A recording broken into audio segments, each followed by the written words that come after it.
Hello, yeah, you welcome back. We're still on the Sports Locker with Ken Gaddafi. The talking point is the Nigerian performance at the AFCON 2019.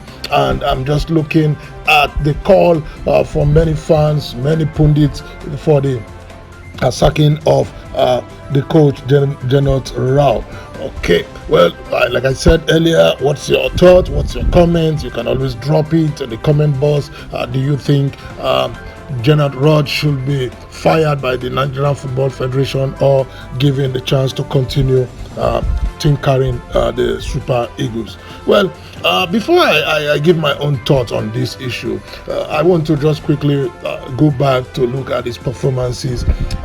Nigeria have had, the top five coaches that Nigeria has had in recent time. Gernot Rohr is second in the table with 19 wins.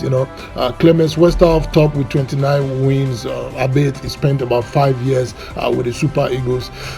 Then, not forgetting the late Stephen Keshi, he also had 18 wins, and of course Joe Bonfrey, who at some point in time also led the Atlanta 96 team to the victory in the Olympics with 18 wins. And the late Shaibu Amadu also had 17 wins.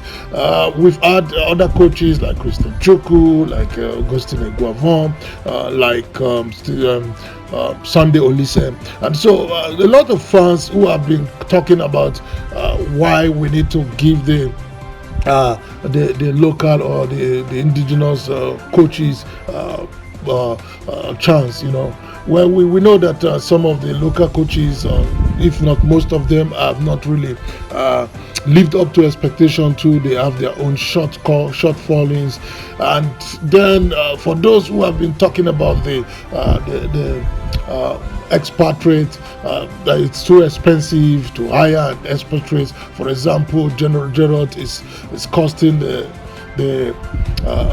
NFF huge sums, millions of dollars. In fact, his average package will be about $1 million in case the NFF decides to terminate his contract. So there's always a price to pay, and that's the big question now. Should the NFF go ahead to fire him, or should they pat him on the back? But there's every indication that the NFF I think they are satisfied, going by what Amaju Pinnick, the chairman, the president of the NFF, did say just a moment after Nigeria lost out from the AFCON semi-finals, even before the third place. He did say that the Rohr will be sent to his native country, Germany, for a refresher's course. This is something that also has really raised an uproar. Why should this be so? At whose expense will it be? Okay, well, my take on this, honestly speaking, is that Gernot Rohr is 66. I think it should be at the more than the pinnacle of his career as a coach. He has coached in Gabon, in Burkina Faso, and I think in Guinea. So Nigeria should have been his last bus stop. So I don't know exactly what kind of refresher course he would be going back now to get in Germany, in Bayern Munich. The refreshers course should be ideally, should be for young coaches, upcoming coaches, and probably coaches who have not had long taste in action. So for me, I think this is totally ridiculous for the NFF to be proposing to sending him to such a refreshers course. Okay, well, also I think those who are clamoring for the firing of they have a case in hand, and I want to agree with them that we need to really go back to the drawing board, like we always say after every tournament. I hope we can do that now and really come up with a plan. You see, my problem with the Super Eagles is not really about the coach. The problem, I think, is still with the style of play and what do we really want to to display when we play. I could recall back in the 70s, in the 80s, and through to the early part of the 90s, the Super Eagles have a style of play. Of course, it's characteristic with a slow build-up from the rear, moves to the right wing or to the left wing. We use our flanks very well. We bring in crosses. We have good headers. So I mean, right from the time of the players like Segun Odebami, Felix Owolabi, coming through to the era of those like Humphrey Adobo, talking about players at some stage of Finidi George, even the Babangidas. We have always had wing players, and our strength has always been that. But we left that style completely, and I don't know exactly. Sometimes the question is we have no good defense. Sometimes the question is we have no good midfielders. Sometimes the question is we want of strikers. So it's a total debacle. I mean, it's a complete farce to see the way the Super Eagles plays this day, because no one can really predict. Of course, football is unpredictable, but I mean, we should be able to understand the style of play. So my question with Gernot is that yes, he came with his tactics, but no one can really identify what particular tactics is using, and that's why I agree with Dr. Felix Owolabi when he said that the team lacked character, no game plan, no strategy, no organization, no playmaker, no matchmaker. I mean, when we look at the team, it's completely devoid of players that could really turn the tide. Okay, well, I think the NFF, rather than just thinking about firing or hiring coaches, should now think about going back to the grassroots. It's not a matter of refresher course now for the national team coach. The national team coach will not, in any case, be coaching. It's not even supposed to be coaching. It's supposed to be managing. If there are coaches that need refresher course, I think these are coaches who are in the local league. I mean, who are in the MPFL, who are in the grassroots, where these players are coming out. Another big problem I see with the Super Eagles is that we continue to depend on the foreign player. I mean, the Nigerian players playing abroad. The time the Super Eagles was thick and doing very well, we had homegrown players. We had players who have already established themselves at home in the local league. Players who have already become household names. We know these players already, and when we watch them play, the affection is already there. But some of these players, we parade from one game to the other, playing for the Super Eagles. They are completely new. I mean, not many fans even know the players or where they are playing now.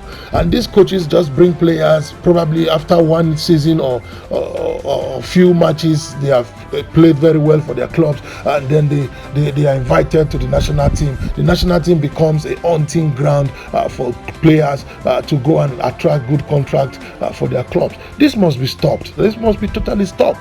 We need players. I mean, from the MPFL, and not that after 1 year a player has done very well in the MPFL and then it goes to an obscure league in Europe and then it gets a call up to the national team. No, these players should be tested. They should be given time to play for the national team over a period of time. So then we will be able to know, we will be able to assess them. The tournaments like the World Cup, tournaments like AFCON, it's not an experimentation. It's not a time for experimentation. We can see clearly from Senegal, we can see clearly from Algeria, they deserve to be in the final. They didn't get to the final just because they came for jamboree, but they got there because of hard work, and it shows that they have a long-term plan. So I mean, we need to really go back and determine exactly what kind of strategy we want to put in place. We still have time. It's 2 years again before another tournament in the AFCON and the World Cup starting, which is also precisely another 2 years coming, almost 2 or 3 years down the line. So we just have to start from now to build the team again? Well, there are still some players who have really established themselves in the team that I think should be retained, but there are some that really I don't think they have business in the national team except they can go and up their form, starting from the goalkeeping, some area, some of the players in the defense, the midfield, and even in the striking force. You know, I will leave that for another day. I will come back another day to really analyze this performance. But for now, I think the debate on Gernot Rohr being retained or should go, for me, I think it's best for him to be given the door, shown the door, so that we can really start the rebuilding process all over again. Okay, well, thank you very much for those of you who have been following the Oracle Daily and the Sports Locker right here on Root Culture Radio. My name is Ken Gaddafi. You call me the Oracle. Don't forget to hit the like button, and of course follow us on our Facebook page and also on our YouTube channel, we will be bringing you more and more programs on our show. Thank you, and see you again soon. You are listening to Root Culture Radio.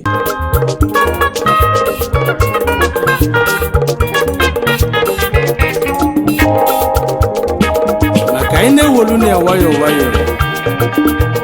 kasa odize bulivu mwakanu alwana ngunenua elienando ebe ka neje na nkonwa netirora onwa restaurant na Cambodia osirora onwa restaurant onwa na Cambodia restaurant ebe ineli na lataka na Cambodia onwa restaurant Igwe Kristu ba. But come to our food. I'm not boasting. I don't have challenge. My wife is number one. Igwe Kristu ba. Ezigbo one. Managing Director. Also nwa buru the change. Welcome to our food. Root Culture Radio láráyé ń fẹ́ o. Gbogbo ará ìlú ẹ máa gbọ́ Root Culture, ètò tó báyìí. Root Culture lẹ́tí máa rí gbọ́, ètò tó lè lẹ̀. Root Culture lẹ́tí máa rí gbọ́. Gbogbo ará ìlú ẹ máa gbọ́ Root Culture o.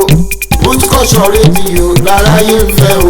Má gbé kúrò níbẹ̀ ṣó ti gbọ́. Má gbé kúrò níbẹ̀ ṣó ti gbọ́. Ẹ̀yin bàbá màmá ẹ máa gbọ́ Root Culture o. Root Culture Radio láráyé ń fẹ́ o. Àgàgà tí bá sùn ti jí nínú ilé mi. Root Culture Radio ṣàní mò ń gbọ́ o. Alájí Apépé pẹ̀lú Alájí Láńdòmá. Root Culture Radio la fi ń gbàládùn. Tọ́dún Ramsat àti aláṣẹ lè ṣẹ́ wa. Àbí mo sọ Ramon ṣálá láṣẹ o.